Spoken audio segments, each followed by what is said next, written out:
২৬-এর ভোটের আগে তৃণমূলের সংগঠনে বিরাট রদবদল, বাদ পড়লেন কারা?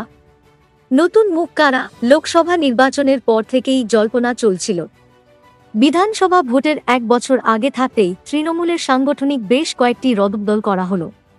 অনেকেই মনে করেছিলেন আগামী ২১ জুলাই থেকে বিধানসভা ভোটের রণডঙ্কা বাজিয়ে দেবে তৃণমূল।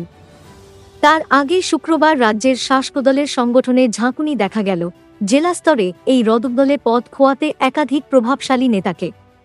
দেখা যাচ্ছে যেখানে বদল হয়েছে সেখানে গোষ্ঠী কোন্দল সহ একাধিক অভিযোগ সামনে এসেছে। ফলে তথ্যাভিজ্ঞ মহল মনে করছে বিধানসভা নির্বাচনের আগে স্পষ্ট বার্তা দিয়ে দিল তৃণমূল নেতৃত্ব। এদিন বিকেলে তৃণমূল কংগ্রেসের তরফে বেশ কয়েকটি জেলায় নতুন সভাপতি ও চেয়ারম্যানের নাম ঘোষণা হয়েছে। বীরভূমে জেলা সভাপতির পদ থেকে সরানো হয়েছে দোর্দণ্ডপ্রতাপ অনুব্রত মণ্ডলকে, সেখানে তুলেই দেওয়া হয়েছে জেলা সভাপতির পদ। উত্তর কলকাতার সভাপতির পদ থেকে সরানো হয়েছে প্রবীণ সাংসদ সুদীপ বন্দ্যোপাধ্যায়কে। দুটি ক্ষেত্রেই দায়িত্ব দেওয়া হয়েছে কোর কমিটিকে। দমদম ব্যারাকপুরের সভাপতি করা হয়েছে সাংসদ পার্থ ভৌমিককে। রাজনৈতিক মহলের ব্যাখ্যা, বিধানসভা ভোটের লক্ষ্যেই এই সিদ্ধান্ত। ফলে এদিন থেকে কার্যত বিধানসভা ভোটের প্রস্তুতি শুরু করে দিল ঘাসফুল শিবির। তৃণমূল কংগ্রেসের সাংগঠনিক রদবদলে উল্লেখযোগ্য কিছু নাম। উত্তর দিনাজপুর জেলার চেয়ারম্যান করা হল হামিদুর রহমানকে। তিনি চোপড়ার বিধায়ক। জেসিবি কাণ্ডের মতো ঘটনার অভিযোগ রয়েছে হামিদুলের বিরুদ্ধে।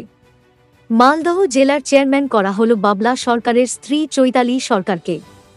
বাঁকুড়া সাংগঠনিক জেলায় বদল করা হল সভাপতি, সরিয়ে দেওয়া হল সাংসদ অরূপ চক্রবর্তীকে। নতুন সভাপতি হয়েছেন তারাশঙ্কর রায়। আরামবাগ সাংগঠনিক জেলায় চেয়ারম্যান পদে নিয়ে আসা হল সাংসদ মিতালি বাগকে। বনগাঁ সাংগঠনিক জেলার চেয়ারম্যান করা হল সাংসদ মমতা বালা ঠাকুরকে। বিষ্ণুপুর সাংগঠনিক জেলাতেও সভাপতি বদল, সরানো হল অলোক মুখোপাধ্যায়কে। পূর্ব মেদিনীপুর জেলার কাঁথি সাংগঠনিক জেলায় পীয়ূষ পণ্ডা ছিলেন জেলা সভাপতি, তা অপরিবর্তিত থাকল। তমলুক সাংগঠনিক জেলার সভাপতি বদল করে দেওয়া হল।